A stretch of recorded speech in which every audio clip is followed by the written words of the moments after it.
ಗೆಳೆಯರೇ ನಮಸ್ಕಾರ, ಹೇಗಿದ್ದೀರಿ ಎಲ್ರು? ಗೆಳೆಯರೇ, ತಮಿಳುನಾಡಲ್ಲಿ ಜೋಸೆಫ್ ವಿಜಯ್ ದೊಡ್ಡ ಗೆಲುವನ್ನು ಸಾಧಿಸಿದ್ರು. ಬಹುಮತವೇ ಇಲ್ಲದೆ ಸಿಎಂ ಆಗೋದಕ್ಕೆ 3 ದಿನ ಸರ್ಕಸ್ ಮಾಡಿದ್ರು. ಆದರೆ ಸಿಎಂ ಆಗಿದ್ದೇ ಬೇರೆಯದ್ದೇ ರೀತಿಯ ರಾಜಕೀಯ ಬೆಳವಣಿಗೆಗಳು ಶುರುವಾಗ್ತಾ ಇವೆ. ಎಐಎಡಿಎಂಕೆ ಇಬ್ಬಾಗಾಗಿ 30 MLAಗಳು ವಿಜಯ್ ಬೆಂಬಲಕ್ಕೆ ನಿಂತಿದ್ದಾರೆ. ಇದರಿಂದ ವಿಜಯ್ ಸದ್ಯ ಫುಲ್ ಸೇಫ್ ಆಗಿ 5 ವರ್ಷ ವಿಜಯ್ ಅವರನ್ನ ಯಾರು ಕೂಡ ಏನು ಮಾಡೋಕೆ ಆಗಲ್ಲ ಅನ್ನೋ ಮಟ್ಟಕ್ಕೆ ತಮಿಳುನಾಡು ರಾಜಕೀಯ ಹೋಗಿ ನಿಂತುಕೊಳ್ತಾ ಇದೆ. ಇದನ್ನ ಗೆದ್ದೆತ್ತಿನ ಬಾಲ ಹಿಡಿದಿರುವುದು ಅಂತ ಕೆಲವರು ಹೇಳ್ತಾ ಇದ್ರೆ, ವಿಜಯ್ ಸೇಡನ್ನ ತೀರಿಸಿಕೊಳ್ತಾ ಇದ್ದಾರೆ ಅನ್ನೋ ವಿಚಾರಗಳು ಹೊರಗೆ ಬರ್ತಾ ಇವೆ. ಇಲ್ಲಿಯವರೆಗೂ ವಿಜಯ್ ದ್ವೇಷ ರಾಜಕಾರಣ ಮಾಡಲ್ಲ ಅಂದುಕೊಂಡಿದ್ದವರಿಗೆ ವಿಜಯ್ ಕೂಡ ರಾಜಕೀಯದಲ್ಲಿ ಅದನ್ನೇ ಮಾಡ್ತಾರೆ ಅನ್ನೋ ಮಾತುಗಳನ್ನ ಇನ್ನೂ ಕೆಲವರು ಹೇಳ್ತಾ ಇದ್ದಾರೆ. ಈಗ ಕಾಂಗ್ರೆಸ್ ಕತೆ ಆಟಕ್ಕುಂಟು ಲೆಕ್ಕಕ್ಕಿಲ್ಲ ಅನ್ನೋ ಹಾಗೆ ಆಗ್ತಾ ಇದ್ರೆ, ಈ ಆಟವನ್ನ NDA ಆಡ್ತಾ ಇದೆಯಾ ಅನ್ನೋ ಅನುಮಾನಗಳು ಹುಟ್ಟಿಕೊಳ್ತಾ ಇವೆ. ಹಾಗಾದ್ರೆ ಅದರಿಂದ ರಾಜಕೀಯವಾಗಿ ಲಾಭ ಆಗಿದ್ದು ಯಾರಿಗೆ, ನಷ್ಟ ಆಗಿದ್ದು ಯಾರಿಗೆ, ಮುಂದೆ ಯಾರ್ಯಾರು ಏನಾಗ್ತಾರೆ, DMK ಲೆಕ್ಕಾಚಾರ ಏನಾಗತ್ತೆ, ಎಲ್ಲವನ್ನ ಈ ವಿಡಿಯೋದಲ್ಲಿ ನೋಡ್ಕೊಂಡು ಬರೋಣ ಬನ್ನಿ. ಗೆಳೆಯರೆ, ತಮಿಳುನಾಡಲ್ಲಿ ವಿಜಯ್ ಸಿಎಂ ಆದ ಮೇಲೆ ಮುಖ್ಯವಾಗಿ ಚರ್ಚೆ ಆಗಿದ್ದು, ಒಬ್ಬ ಸಿನಿಮಾ ನಟನನ್ನ ನೋಡಿ ಜನರು ಹಿಂದೆ ಮುಂದೆ ನೋಡದೆ ಓಟನ್ನ ಹಾಕಿಬಿಟ್ಟಿದ್ದಾರೆ. ಮುಂದೆ ಅವರ ಕತೆ ಏನು ಅಂತ ಕೆಲವರು ಮಾತಾಡಿದ್ರೆ, ಇನ್ನು ಕೆಲವರು ಅಯ್ಯೋ ಬಿಟ್ಟಿ ಭಾಗ್ಯಗಳನ್ನು ಕೊಡ್ತೀನಿ ಅಂದಾಕ್ಷಣ ಮತವನ್ನ ಹಾಕಿ ಗೆಲ್ಲಿಸಿದ್ದಾರೆ. ಅಲ್ಲಿ ಎಲ್ಲವನ್ನ ಕೊಡೋದಕ್ಕೆ ಸುಮಾರು 1 ಲಕ್ಷ ಕೋಟಿ ಪ್ರತಿ ವರ್ಷಕ್ಕೆ ಬೇಕು. ಅದನ್ನ ಜನರ ತಲೆಯ ಮೇಲೆ ಹಾಕ್ತಾರೆ. ಯಾವುದೇ ರಾಜಕಾರಣಿ ಅಷ್ಟೊಂದು ಹಣವನ್ನು ಎಲ್ಲಿಂದ ತಗೊಂಡು ಬರ್ತಾರೆ? ಅಷ್ಟು ಜ್ಞಾನ ಇಲ್ವಾ ಈ ಮತದಾರರಿಗೆ ಅಂತ ಕೇಳ್ತಾ ಇದ್ದಾರೆ. ಇಲ್ಲಿ ಸಿನಿಮಾವನ್ನ ಜನರು ಪರ್ಸನಲ್ ಆಗಿ ತೆಗೆದುಕೊಳ್ತಾರೆ ಅನ್ನೋದು ಒಂದು ರೀತಿಯಲ್ಲಿ ನಿಜ. ಅದು ತಮಿಳುನಾಡು ರಾಜಕೀಯ ಇತಿಹಾಸದಲ್ಲೇ ಇದೆ. ಅದೇ ಕಾರಣಕ್ಕೆ ತಮಿಳುನಾಡು ಅತಿ ಹೆಚ್ಚು ಸಾಲವನ್ನ ಮಾಡಿರೋ ಪಟ್ಟಿಯಲ್ಲಿ ಮೊದಲ ಸ್ಥಾನದಲ್ಲಿದೆ. ಹಾಗಂತ ತಮಿಳುನಾಡಲ್ಲಿ ಟಿವಿಕೆ ಅಷ್ಟೊಂದು ಸೀಟುಗಳನ್ನು ಗೆದ್ದುಕೊಳ್ಳೋಕೆ ಮುಖ್ಯವಾಗಿ ಕಾರಣ ಆಗಿದ್ದು ಬಿಜೆಪಿ. ತಮಿಳುನಾಡು ಬಿಜೆಪಿ ಅಣ್ಣಾಮಲೈಯವರ ಅಧ್ಯಕ್ಷತೆಯಲ್ಲಿ ಮುಂದಕ್ಕೆ ಹೋಗಿದ್ರೆ ಈ ಬಾರಿ ಟಿವಿಕೆ ಮತ್ತು ಬಿಜೆಪಿ ಅತಿ ಹೆಚ್ಚಿನ ಸೀಟುಗಳನ್ನು ಗೆದ್ದುಕೊಳ್ತಾ ಇದ್ವು. DMK ಮತ್ತು ಎಐಎಡಿಎಂಕೆ ಮಕಾಡೆ ಮಲಗಿಕೊಳ್ತಾ ಇದ್ವು. ಆದರೆ ಬಿಜೆಪಿ ಹೈಕಮಾಂಡ್ ಅದ್ಯಾವ ಬುದ್ಧಿವಂತರ ಮಾತನ್ನ ಕೇಳಿತ್ತೋ. ಅಣ್ಣಾಮಲೈಯವರ ಪರ ಇದ್ದ ವಿದ್ಯಾವಂತರು ಮತ್ತು ಯುವಕರು ವಿಜಯ್ ಪರವಾಗಿ ನಿಂತರು. ಅದೇ ಅಣ್ಣಾಮಲೈಯವರ ಮುಂದಾಳತ್ವದಲ್ಲಿ ಬಿಜೆಪಿ ಚುನಾವಣೆಯನ್ನು ಎದುರಿಸಿದ್ರೆ ಅಲ್ಲಿ ಯುವಕರು ಮತ್ತು ವಿದ್ಯಾವಂತರು ವಿಜಯ್ ಮತ್ತು ಅಣ್ಣಾಮಲೈ ಎರಡೂ ಕಡೆ ಭಾಗ ಆಗಿ DMK ಮತ್ತು ಎಐಎಡಿಎಂಕೆ ಈಗ ಗೆದ್ದಿರೋ ಸೀಟುಗಳಿಗಿಂತ ಕಡಿಮೆ ಕ್ಷೇತ್ರಗಳನ್ನು ಗೆದ್ದುಕೊಳ್ತಾ ಇದ್ವು. ಆದರೆ ಅದು ಮಹಾನ್ ಬುದ್ಧಿವಂತರು ಅಂತ ಹೇಳಿಕೊಳ್ಳೋ ಬಿಜೆಪಿ ಹೈಕಮಾಂಡ್ಗೆ ಗೊತ್ತಾಗ್ಲೇ ಇಲ್ಲ. ಸತ್ತು ಹೋಗ್ತಾ ಇದ್ದ ಎಐಎಡಿಎಂಕೆ ಪಕ್ಷದ ಜೊತೆ ಮೈತ್ರಿ ಮಾಡಿಕೊಳ್ಳೋಕೆ ಅಣ್ಣಾಮಲೈ ತರಹದ ನಾಯಕನನ್ನ ಪಕ್ಷ ಕಡೆಗಣಿಸಿದ್ದು ತಮಿಳುನಾಡಿನ ಯುವ ಮತ್ತು ವಿದ್ಯಾವಂತ ಮತದಾರರು ಸಹಿಸಿಕೊಳ್ಳಲೇ ಇಲ್ಲ. ಜೊತೆಗೆ ಬಿಜೆಪಿಯನ್ನ ಮಕಾಡೆ ಮಲಗಿಸಿದ್ರು. ಅದೇನೇ ಆದರೂ ವಿಜಯ್ ಗೆಲುವು ದ್ರಾವಿಡ ಅಂತ ನಾಟಕ ಮಾಡ್ತಾ ಇದ್ದ ಪಕ್ಷಗಳನ್ನ ಜನರು ಮರೆಯೋ ಹಾಗೆ ಮಾಡಿ ಐತಿಹಾಸಿಕ ಬದಲಾವಣೆ ಆಗೋ ಹಾಗೆ ಮಾಡಿದ್ದು ನಿಜ. ಸದನಕ್ಕೆ ಸೂಟನ್ನು ಹಾಕೊಂಡು ಬಂದಿದ್ದ ಸಿಎಂ ಜೋಸೆಫ್ ವಿಜಯ್ ಪ್ರಮಾಣ ವಚನ ಆದಮೇಲೆ ತಮಿಳುನಾಡು ರಾಜಕೀಯವನ್ನೇ ಅಲ್ಲಾಡಿಸ್ತಾ ಇದ್ದಾರೆ. ಈಗ ಎಐಎಡಿಎಂಕೆ ಶಾಸಕರು ವಿಜಯ್ಗೆ ಬೆಂಬಲವನ್ನು ಕೊಟ್ಟು ಪಳನಿಸ್ವಾಮಿಗೆ ಶಾಕ್ ಕೊಡ್ತಾ ಇದ್ದಾರೆ. ಒಬ್ಬರೋ ಇಬ್ಬರೋ ಆಗಿದ್ರೆ ಪರವಾಗಿಲ್ಲ, ಆದರೆ 30 ಶಾಸಕರು ಟಿವಿಕೆಗೆ ಬೆಂಬಲವನ್ನು ಘೋಷಣೆ ಮಾಡ್ತಾ ಇದ್ದಾರೆ. ರೆಬಲ್ ಶಾಸಕ TV ಷಣ್ಮುಗಂಬಣ ಇಂತಹ ನಿರ್ಧಾರವನ್ನ ಮಾಡಿ ಸಿಎಂ ಆಗಬೇಕು ಅಂತ ಆಗಾಗ ನಾಟಕ ಮಾಡ್ತಾ ಎಲ್ಲರನ್ನ ಹಾದಿ ತಪ್ಪಿಸೋಕೆ ನಿಂತಿದ್ದ ಪಳನಿಸ್ವಾಮಿಗೆ ಶಾಕ್ ಕೊಟ್ಟಿದ್ದಾರೆ. ಅಲ್ಲಿ ಪಳನಿಸ್ವಾಮಿ ನೇತೃತ್ವದಲ್ಲಿ ಎಐಎಡಿಎಂಕೆ 47 ಸೀಟುಗಳನ್ನು ಗೆದ್ದುಕೊಂಡಿದ್ರೆ ಅದರಲ್ಲಿ 30 ಜನರು ರೆಬಲ್ ಆಗ್ತಾ ಇದ್ದಾರೆ. ಅಂದರೆ ಅಲ್ಲಿಗೆ ಪಳನಿಸ್ವಾಮಿ ಕೈಲಿ ಏನು ಇಲ್ಲ ಅನ್ನೋದು ಗೊತ್ತಾಗ್ತಾ ಇದೆ. ಈ ರೆಬಲ್ ಶಾಸಕರು ಹಿರಿಯ ಶಾಸಕ ವೇಲುಸ್ವಾಮಿಯನ್ನ ತಮ್ಮ ನಾಯಕನಾಗಿ ನೇಮಕ ಮಾಡಿಕೊಂಡಿದ್ದಾರೆ. ಈ ನಿರ್ಧಾರದ ಬಗ್ಗೆ ಮಾತಾಡಿರೋ ಶಾಸಕರು, ನಾವು ವಿಜಯ್ ಪಕ್ಷವನ್ನು ಮಾತ್ರ ಬೆಂಬಲಿಸ್ತಾ ಇದ್ದೀವಿ, DMK ಬಿಜೆಪಿ ಮತ್ತು ಇನ್ಯಾವುದೇ ಪಕ್ಷವನ್ನ ಅಲ್ಲ. ತಮಿಳುನಾಡಿನ ಅಭಿವೃದ್ಧಿಗಾಗಿ ಟಿವಿಕೆ ಜೊತೆ ಸೇರಿ ಕೆಲಸವನ್ನ ಮಾಡ್ತೀವಿ ಅಂತಿದ್ದಾರೆ. ಅಯ್ಯೋ ಕರ್ಮವೇ, ಹಾಗಾದ್ರೆ ಇಲ್ಲಿಯವರೆಗೂ ತಮಿಳುನಾಡು ಅಭಿವೃದ್ಧಿ ಆಗಿಲ್ವಾ? ಇವರದ್ದೇ ಪಕ್ಷ ಒಂದಷ್ಟು ವರ್ಷಗಳು ಆಳಿದೆಯಲ್ಲ, ಆಗ ಏನಾಗಿದೆ? ಅಥವಾ ಈ ಶಾಸಕರು ಬೇರೆ ಏನೋ ಪ್ಲಾನ್ ಮಾಡಿಕೊಂಡು ಟಿವಿಕೆಗೆ ಬೆಂಬಲ ಕೊಡ್ತಾ ಇದ್ದಾರೆ ಅಂತ ನೋಡಿದರೆ, ಈ 30 ಶಾಸಕರು ನೇರವಾಗಿ ಪಳನಿಸ್ವಾಮಿಯನ್ನು ಟಾರ್ಗೆಟ್ ಮಾಡ್ತಾ ಇದ್ದಾರೆ. ಅದನ್ನು ಖುದ್ದು ರೆಬಲ್ ಶಾಸಕರೇ ಹೇಳಿಕೊಳ್ತಾ ಇದ್ದಾರೆ. ಅದಕ್ಕೆ ಅವರು ಕೊಡ್ತಾ ಇರೋ ಕಾರಣ ಅಂದರೆ ಪಳನಿಸ್ವಾಮಿ ಸಿಎಂ ಆಗೋ ಆಸೆಗೆ DMK ಜೊತೆ ಮೈತ್ರಿ ಮಾಡಿಕೊಳ್ಳೋಕೆ ಸಿದ್ಧತೆ ಮಾಡಿಕೊಂಡಿದ್ರು. ಇದ್ಯಾವ ಮನಸ್ಥಿತಿ? DMK ನಮ್ಮ ವಿರೋಧಿ ಪಕ್ಷ, ಸಿದ್ಧಾಂತಗಳೇ ಬೇರೆ ಬೇರೆ. ಅಧಿಕಾರಕ್ಕಾಗಿ ಅಂಥವರ ಜೊತೆ ಮೈತ್ರಿ ಮೈತ್ರಿ ಮಾಡಿಕೊಳ್ಳೋಕೆ ಮುಂದಾಗಿದ್ರು. ಇದಕ್ಕೆ ನಾವು ವಿರೋಧವನ್ನು ಮಾಡಿದ್ರು, ನಮ್ಮ ಮಾತನ್ನು ಕೇಳಲೇ ಇಲ್ಲ. ಇದು ಮಾಜಿ CM MGR ಮತ್ತು ಜಯಲಲಿತಾ ಅವರ ಆಶಯಗಳಿಗೆ ವಿರುದ್ಧ. ನಾವು ಚುನಾವಣೆ ಸೋತಿರೋದು ನಿಜ, ನಮ್ಮ ಒಕ್ಕೂಟ ಸೋತಿದೆ. ಸೋಲನ್ನು ಒಪ್ಪಿಕೊಂಡು ಮುಂದೆ ಈ ಪಕ್ಷವನ್ನು ಗೆಲ್ಲಿಸಬೇಕು. ಈಗ ಸದ್ಯಕ್ಕೆ ವಿಜಯ್ ಅವರಿಗೆ ಬೆಂಬಲವನ್ನು ಕೊಡ್ತೀವಿ ಅಂತಿದ್ದಾರೆ. ಅಲ್ಲ ರೀ, ಇವರು ಮಾಡ್ತಾ ಇರೋದು ಅದೇಗೆ ಸರಿ ಅನ್ನೋದು ನನಗೆ ಗೊತ್ತಾಗ್ತಾ ಇಲ್ಲ. ಮುಂದೆ ರಾಜಕೀಯ ಲಾಭ ಆಗುತ್ತೆ ಅನ್ನೋ ಕಾರಣಕ್ಕೆ ಅವರು ಇಲ್ಲಿ ಬೆಂಬಲ ಕೊಡ್ತಾ ಇದ್ದಾರೆ. ಅಲ್ಲಿ 1 ಲಕ್ಷ ಕೋಟಿ ಬಿಟ್ಟಿ ಭಾಗ್ಯಕ್ಕೆ ಕೊಟ್ಟಾಗ ಅದೇಗೆ ಅಭಿವೃದ್ಧಿ ಮಾಡ್ತಾರೆ. ಅದಕ್ಕೆ ಹಣವನ್ನು ಎಲ್ಲಿಂದ ತಗೊಂಡು ಬರ್ತಾರೆ ಅನ್ನೋದನ್ನು ಮಾತ್ರ ಯಾವನು ಹೇಳ್ತಾನೆ ಇಲ್ಲ.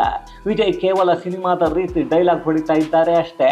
ಅದನ್ನು ಬಿಟ್ಟು ಲಾಜಿಕ್ ಆಗಿ ಯೋಚನೆ ಮಾಡಿ ಯಾವುದನ್ನು ಹೇಗೆ ಮಾಡ್ತಾರೆ, ಎಲ್ಲಿಂದ ಹಣವನ್ನು ತಗೊಂಡು ಬರ್ತಾರೆ ಅನ್ನೋದನ್ನು ಮಾತಾಡ್ತಾ ಇಲ್ಲ. ಅಂತೂ ಇಂತೂ ಪಳನಿಸ್ವಾಮಿ ವಿರುದ್ಧ ಶಾಸಕರು ಸಿಡಿದೆದ್ದಿದ್ದಾರೆ. ಅದು ವಿಜಯ್ ಅವರಿಗೆ ಉಪಯೋಗ ಆಗ್ತಾ ಇದೆ. ಸದ್ಯದ ಪರಿಸ್ಥಿತಿಯನ್ನು ನೋಡ್ತಾ ಇದ್ರೆ AIADMK BJP ಜೊತೆ ಮೈತ್ರಿ ಮಾಡಿಕೊಳ್ಳೋಕೆ ಅಣ್ಣಾಮಲೈಯವರ ರಾಜಕೀಯ ಜೀವನ ಮುಗಿಸೋಕೆ ನೋಡಿದ್ದ ಈ ಪಳನಿಸ್ವಾಮಿ ರಾಜಕೀಯ ಜೀವನ ಈಗ ಅಂತ್ಯ ಆಗೋ ಎಲ್ಲ ಲಕ್ಷಣಗಳು ಕಾಣಿಸ್ತಾ ಇವೆ. ಈ ಪಳನಿಸ್ವಾಮಿ 4 ಮತಗಳನ್ನು ಯಾವುದೇ ಕ್ಷೇತ್ರಗಳಲ್ಲಿ ತಗೊಂಡು ಬರೋ ನಾಯಕ ಅಲ್ಲ. ಅವರನ್ನು ನೋಡಿ ಇವತ್ತಿನ ಯುವಕರು ಮತವನ್ನು ಮೊದಲೇ ಹಾಕಲ್ಲ. ಹಿಂಗಿದ್ದಾಗ ಅವರ ರಾಜಕೀಯ ಜೀವನ ಏನಾಗುತ್ತೆ ಯೋಚನೆ ಮಾಡಿ.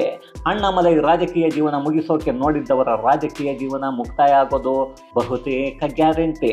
ಈಗ ಕೊನೆಯ ಚಾನ್ಸ್ ಮಾತ್ರ ಪಳನಿಸ್ವಾಮಿಗೆ ಉಳಿದುಕೊಳ್ತಾ ಇದೆ. ಅದೇನೆಂದರೆ ರಾಜಕೀಯ ಅಸ್ತಿತ್ವ ಉಳಿದುಕೊಳ್ಬೇಕು ಅಂದರೆ DMK ಸೇರಬೇಕು. ಆದರೆ ಆ DMK ಸೇರಿಸಿಕೊಳ್ಳುತ್ತಾ ಅನ್ನೋದು ಗೊತ್ತಿಲ್ಲ. ಹಾಗೇನಾದರೂ ಸೇರಿಕೊಂಡ್ರೂ ಪಳನಿಸ್ವಾಮಿಗೆ ಮತ್ತಷ್ಟು ಡ್ಯಾಮೇಜ್ ಆಗುತ್ತೆ. ಎಲ್ಲರನ್ನ ಒಟ್ಟಾಗಿ ಸೇರಿಸಿಕೊಂಡು ವಿಪಕ್ಷದಲ್ಲಿ ಕುಳಿತು ವಿಜಯ್ಗೆ ಹೊಡೆತವನ್ನು ಕೊಟ್ಟಿದ್ರೆ ಮುಂದಿನ ಚುನಾವಣೆಯಲ್ಲಿ ಅವಕಾಶ ಸಿಕ್ಕಿದ್ರು ಸಿಗ್ತಾ ಇತ್ತು.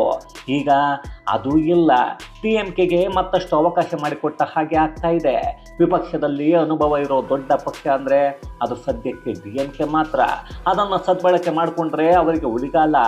ಈಗಾಗಲೇ ಅಲ್ಲೊಬ್ಬ ಎಡವಟ್ಟು ನಾಯಕ ಉದಯನಿಧಿಯನ್ನು ವಿಪಕ್ಷ ನಾಯಕ ಅಂತ ಮಾಡಿಕೊಂಡಿದ್ದಾರೆ. ಅವನು ಮೊದಲ ದಿನವೇ ಸದನದಲ್ಲಿ ಸನಾತನ ಧರ್ಮವನ್ನು ಅಂತ್ಯ ಮಾಡಬೇಕು ಅಂತ ಮಾತಾಡ್ತಾ ಇದ್ದಾನೆ. ಈಗಾಗಲೇ ಸನಾತನ ಧರ್ಮದ ಬಗ್ಗೆ ರಸ್ತೆಯಲ್ಲಿ ಮಾತಾಡಿ ತಮಿಳುನಾಡಿನ ಜನ ಮಾತಾಡಿ ಮಲಗಿಸಿದ್ದಾರೆ. ಈಗ ಬುದ್ಧಿಯನ್ನು ಕಲಿಯದೇ ಇದ್ದರೆ ಮುಂದೆ ಪಕ್ಷವನ್ನೇ ಮಲಗಿಸಿ ಬಿಡ್ತಾರೆ. ಯಾಕಂದರೆ ತಮಿಳುನಾಡಿನ ಜನರು ಮಾತಾಡಿದ್ದನ್ನು ಕೇಳಿಸಿಕೊಳ್ತಾರೆ ಅನ್ನೋದು ನಿಜ. ಹಾಗಂತ ಅವರು ಹಿಂದೂಗಳು ಮತ್ತು ಭಾರತೀಯರು ಅನ್ನೋದನ್ನು ಮರೆತಿಲ್ಲ. ಅದೇ ಕಾರಣಕ್ಕೆ ಬಹಳಷ್ಟು ತಮಿಳಿಗರ ಹಣೆಯ ಮೇಲೆ ದೊಡ್ಡ ಕುಂಕುಮ ಮತ್ತು ಗಂಧವನ್ನು ನೋಡ್ತೀವಿ. ರಾಜಕಾರಣಿಗಳು ಮಾತಾಡ್ತಾರೆ ಅಂತ ಜನರು ಅದೇ ರೀತಿ ಇರಲ್ಲ ಅನ್ನೋ ಸತ್ಯ ಯಾವಾಗ ಈ ದೊಡ್ಡ ರಾಜಕಾರಣಿಗಳಿಗೆ ಅರ್ಥ ಆಗುತ್ತೋ ಗೊತ್ತಿಲ್ಲ. AIADMK ಸೋಲಿನ ಹಿಂದೆ ಪಳನಿಸ್ವಾಮಿ ಪಾತ್ರ ತುಂಬ ದೊಡ್ಡದು. ಅಲ್ಲಿ ಪಳನಿಸ್ವಾಮಿ ನಾನು CM ಆಗಬೇಕು ಅನ್ನೋದು ಮಾತ್ರ ತಲೆಯಲ್ಲಿ ಇತ್ತು. ಪಕ್ಷದಲ್ಲಿ ಮೊದಲು ಇದ್ದ ಪ್ರಭಾವಿಗಳನ್ನು ಸೇರಿಸಿಕೊಳ್ಳೋಕೆ ಹೋಗಲಿಲ್ಲ.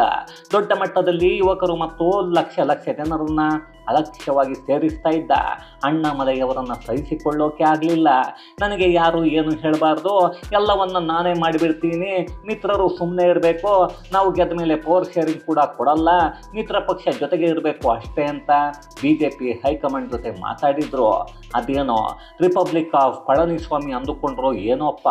ಕೊನೆಗೂ ಜನರು ನಿನ್ನಂಥ ಯೋಗ್ಯತೆ ಇಲ್ಲದವರು ನಮಗೂ ಬೇಡ ಅಂತ ಪಕ್ಷವನ್ನೇ ಮಲಗಿಸಿದ್ದಾರೆ. ಅಲ್ಲಿ 3ನೇ ಸ್ಥಾನಕ್ಕೆ AIADMK ಕುಸಿತವನ್ನು ಕಂಡಿದೆ. ಇವರದ್ದು ಈ ಕಥೆ ಆದರೆ DMK ದೊಡ್ಡ ಪಕ್ಷ ಆಗಿ ಉಳಿದಿಲ್ಲ. ಅಲ್ಲಿರೋ ಉದಯನಿಧಿಯನ್ನು ನೋಡಿ ಜನರು ಮತವನ್ನು ಹಾಕಲ್ಲ. ಈಗ ಮತ್ತೆ ಸನಾತನ ಧರ್ಮ ನಾಶ ಮಾಡಬೇಕು ಅಂತ ಮಾತಾಡ್ತಾ ಇದ್ರೆ ಅದ್ಯಾವಾಗ ಈ ಮನುಷ್ಯ ನಾಶ ಆಗ್ತಾನೆ, ಆ ಪಕ್ಷ ನಾಶ ಆಗುತ್ತೆ ಅನ್ನೋದು ಗೊತ್ತಿಲ್ಲ. ಅವರದ್ದೇ ಪಕ್ಷದಲ್ಲಿ ಸನಾತನ ಧರ್ಮವನ್ನು ಪ್ರೀತಿಸೋ ನಾನು ಭಾರತೀಯ ಅಂತ ಹೇಳಿಕೊಳ್ಳೋ ನಾಯಕರು ಬೇಕಾದಷ್ಟು ಇದ್ದಾರೆ. ಅವರು ಅದೆಷ್ಟು ದಿನ ಆ ಪಕ್ಷದಲ್ಲಿರ್ತಾರೆ ಅನ್ನೋದು ಗೊತ್ತಿಲ್ಲ. ಈ ಉದಯನಿಧಿಯನ್ನು ಅಯೋಗ್ಯ, ಭಾರತದ ಒಳಗೆ ಇದ್ದೀನಿ, ತಮಿಳುನಾಡು ಭಾರತದಲ್ಲೇ ಇದೆ ಅನ್ನೋ ಜ್ಞಾನ ಇಲ್ಲದೆ, ಈ ನೆಲದ ಮೂಲವೇ ಗೊತ್ತಿಲ್ಲದೆ ಮೂಲವ್ಯಾಧಿ ಬಂದವನ ಹಾಗೆ ಮಾತಾಡ್ತಾ ಇದ್ದಾನೆ. ಅದನ್ನು ನೋಡ್ತಾ ವಿಜಯ್ ಯಾಕೋ ಸುಮ್ಮನೆ ನಗ್ತಾ ಇದ್ದಾರೆ. ಎಲ್ಲ ಧರ್ಮವನ್ನು ಪ್ರೀತಿಸುವ ವಿಜಯ್ ಅದಕ್ಕೆ ಉತ್ತರವನ್ನು ಕೊಡಬೇಕಿತ್ತು. ಆದರೂ ಯಾಕೆ ಸದನದ ಒಳಗೆ ಇದಕ್ಕೆ ಉತ್ತರವನ್ನು ಕೊಡ್ತಾ ಇಲ್ಲ ಅನ್ನೋದು ಗೊತ್ತಾಗ್ತಾ ಇಲ್ಲ. ಜೋಸೆಫ್ ವಿಜಯ್ ಒಬ್ಬ ಕ್ರೈಸ್ತ ಆದರೂ ಅವರನ್ನು CM ಮಾಡಿರೋದು ಎಲ್ಲ ಧರ್ಮ ಜಾತಿಯ ಮತದಾರರು.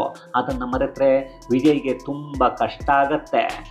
ಇನ್ನು ಈಗ AIADMKಯ 30 ಶಾಸಕರು ವಿಜಯ್ಗೆ ಬೆಂಬಲ ಕೊಡ್ತಾ ಇರೋದು ಕಾಂಗ್ರೆಸ್ಗೆ ದೊಡ್ಡ ಹೊಡೆತವನ್ನು ಕೊಡ್ತಾ ಇದ್ರೆ DMK ಮಿತ್ರ ಪಕ್ಷಗಳಾದ ಕಮ್ಯುನಿಸ್ಟರು, ಮುಸ್ಲಿಂ ಲೀಗ್, VCK ತಮ್ಮ ಬೇಳೆಯನ್ನು ಬೇಯಿಸಿಕೊಳ್ಳದ ಹಾಗೆ ಮಾಡ್ತಾ ಇದೆ. ಇದನ್ನು ಕೆಲವರು NDA ಮಾಡ್ತಾ ಇರೋ ದೊಡ್ಡ ಮಾಸ್ಟರ್ ಪ್ಲಾನ್ ಅಂತಿದ್ದಾರೆ. ಅದಕ್ಕೆ ಕಾರಣ ಅಂದರೆ ವಿಜಯ್ ನಮಗೆ ಬೆಂಬಲ ಕೊಡಬೇಕು ಅಂತ ಕಾಂಗ್ರೆಸ್ TVKಗೆ ಬೆಂಬಲವನ್ನು ನೀಡಿತ್ತು. 3 ದಿನಗಳ ನಂತರ DMK ಒಪ್ಪಿಕೊಂಡ ಮೇಲೆ ಮುಸ್ಲಿಂ ಲೀಗ್ ಮತ್ತು ಕಮ್ಯುನಿಸ್ಟರು ವಿಜಯ್ಗೆ ಬೆಂಬಲ ಕೊಟ್ಟು ಸರ್ಕಾರ ರಚನೆ ಮಾಡೋಕ್ಕೆ ಸಹಾಯವನ್ನು ಮಾಡಿದ್ರು. ಆದರೆ ಇದರ ಹಿಂದೆ ಪ್ಲಾನ್ ಮಾಡಿದ್ದು DMK. ಅದೇ ಕಾರಣಕ್ಕೆ DMK ಮುಂದೆ ಸರ್ಕಾರವನ್ನು ಅವರ ಮಿತ್ರ ಪಕ್ಷಗಳ ಜೊತೆ ಕಂಟ್ರೋಲ್ ಮಾಡೋ ಪ್ಲಾನ್ ಮಾಡಿಕೊಂಡಿತ್ತು. ಅದೇ ಇಲ್ಲಿ DMK ಮತ್ತು ಕಾಂಗ್ರೆಸ್ ಆಟಗಳು ನಡಿಬಾರ್ದು ಅನ್ನೋ ಉದ್ದೇಶದಿಂದ ಈಗ ಎಲ್ಲ ಲೆಕ್ಕಾಚಾರಗಳನ್ನು ತಲೆಗೆಳಗು ಮಾಡೋಕ್ಕೆ 30 ಶಾಸಕರನ್ನು AIADMKಯಿಂದ ವಿಜಯ್ಗೆ ಬೆಂಬಲ ಕೊಡೋಕ್ಕೆ ಪ್ಲಾನ್ ಮಾಡಿಕೊಂಡಿದೆ. ಅದನ್ನೇ ಈಗ ಮಾಡ್ತಾ ಇದೆ. ಇದರಿಂದ ಮುಂದೆ ವಿಜಯ್ ಸರ್ಕಾರಕ್ಕೆ ಯಾವುದೇ ತೊಂದರೆ ಆಗಲ್ಲ. ಮುಂದೆ ಕಾಂಗ್ರೆಸ್ಗೆ ಲೋಕಸಭಾ ಚುನಾವಣೆಯಲ್ಲಿ ಬೆಂಬಲ ಕೊಡಬೇಕಾದ ಪರಿಸ್ಥಿತಿ TVKಗೆ ಬರಲ್ಲ. ಹಾಗೆಯೇ ಮುಂದೆ ದೇಶದ ಹಿತದ ದೃಷ್ಟಿಯಿಂದ ಒಂದಷ್ಟು ಬಿಲ್ಲುಗಳನ್ನು ತಗೊಂಡು ಬರಬೇಕಾದ ಸಂದರ್ಭ ಬಂದಾಗ ಕಾಂಗ್ರೆಸ್ ವಿಜಯ್ ಅವರ ಪಕ್ಷವನ್ನು ಬ್ಲ್ಯಾಕ್ ಮೇಲ್ ಮಾಡದ ಹಾಗೆ ತಡೆಯೋಕೆ ಇಲ್ಲಿ BJP ಅಂದರೆ NDA ಇಂತಹ ದೊಡ್ಡ ಕೆಲಸವನ್ನು ಮಾಡಿದೆ. ಅಲ್ಲಿ AIADMK ಶಾಸಕರು BJPಗೂ ನಮಗೂ ಯಾವುದೇ ಸಂಬಂಧ ಇಲ್ಲ ಅಂತ ಹೇಳಿದ್ರು. ಒಳಗಿನ ರಾಜಕೀಯ ಲೆಕ್ಕಾಚಾರಗಳೇ ಬೇರೆ. ಯಾಕಂದರೆ ವಿಜಯ್ CM ಆದ ದಿನ ಮೊದಲು ಹಾಡಿದ್ದು ಒಂದೇ ಮಾತರಂ ಗೀತೆಯನ್ನ. ಆಗ ಕೂಡ ಬೆಂಬಲ ಕೊಟ್ಟಿದ್ದ ಮುಸ್ಲಿಂ ಲೀಗ್, VCK, ಕಾಂಗ್ರೆಸ್ ಎಲ್ಲರೂ ಒಂದೇ ಮಾತರಂ ಗೀತೆಯನ್ನು ಯಾಕೆ ಹಾಡಬೇಕಿತ್ತು, ಮೊದಲು ನಮ್ಮ ನಾಡಗೀತೆಯನ್ನು ಹಾಡಬೇಕಿತ್ತು ಅನ್ನೋ ಗಲಾಟೆಯನ್ನು ಮಾಡಿದ್ರು. ಅದಾದ ನಂತರ AIADMK 30 ಶಾಸಕರು ವಿಜಯ್ಗೆ ಬೆಂಬಲ ಕೊಡ್ತಾ ಇದ್ದಾರೆ. ಅಂದರೆ ವಿಜಯ್ ಒಬ್ಬ ದೇಶಭಕ್ತ, ಅದಕ್ಕಾಗಿ ಒಂದೇ ಮಾತರಂ ಹಾಡಿದ್ದಾರೆ. ಆದರೆ ಅವರನ್ನು ಹೆಚ್ಚು ದಿನ ಸರ್ಕಾರ ನಡೆಸೋಕ್ಕೆ ಬಿಡಲ್ಲ ಅನ್ನೋದು ಯಾರಿಗೆ ಗೊತ್ತಾಯ್ತೋ ಅವರು 30 ಶಾಸಕರಿಗೆ ಬೆಂಬಲ ಕೊಡೋದಕ್ಕೆ ಹೇಳಿದ್ದಾರೆ. ಅದೇ ಈಗ ನಡೀತಾ ಇದೆ ಅಷ್ಟೇ. ಅಲ್ಲಿಗೆ ಕಾಂಗ್ರೆಸ್ ಮತ್ತು DMK ಮಿತ್ರ ಪಕ್ಷಗಳು ಸಮಯ ನೋಡಿ ವಿಜಯ್ ಮೇಲೆ ಸ್ಫೋಟ ಮಾಡೋ ಪ್ಲಾನ್ ಮಾಡಿದ್ರು. ಅದ್ಯಾಕೋ ಈಗ ಎಲ್ಲ ಪಟಾಕಿಗಳು ತುಸ್ಸಾಗ್ತಾ ಇವೆ. ಇರಲಿ ಬಿಡಿ, ಈಗ ತಾನೇ ಪ್ರಾರಂಭ ಆಗಿದೆ. ಮುಂದೆ ಏನೆಲ್ಲ ಇದೆ ಅನ್ನೋದನ್ನು ನೋಡೋಣ. ಇದು ಗೆಳೆಯರೆ, AIADMKಯ 30 ಶಾಸಕರು ವಿಜಯ್ಗೆ ಬೆಂಬಲ ಕೊಟ್ಟು ಕಾಂಗ್ರೆಸ್ ಮತ್ತು DMK ಮಿತ್ರರ ಸೊಂಟ ಮುರಿದಿರೋ ಕತೆ ಮತ್ತು ಇದರ ಹಿಂದೆ NDA ಪ್ಲಾನ್ ಮಾಡಿರೋದರ ಕುರಿತಾದ ಒಂದಷ್ಟು ಮಾಹಿತಿ, ಮತ್ತಷ್ಟು ವಿಶೇಷತೆಗಳೊಂದಿಗೆ ಮುಂದಿನ ವಿಡಿಯೋದಲ್ಲಿ ಭೇಟಿಯಾಗೋಣ. ಅಲ್ಲಿಯವರೆಗೂ ಕನ್ನಡವೇ ಸತ್ಯ, ಕನ್ನಡವೇ ನಿತ್ಯ.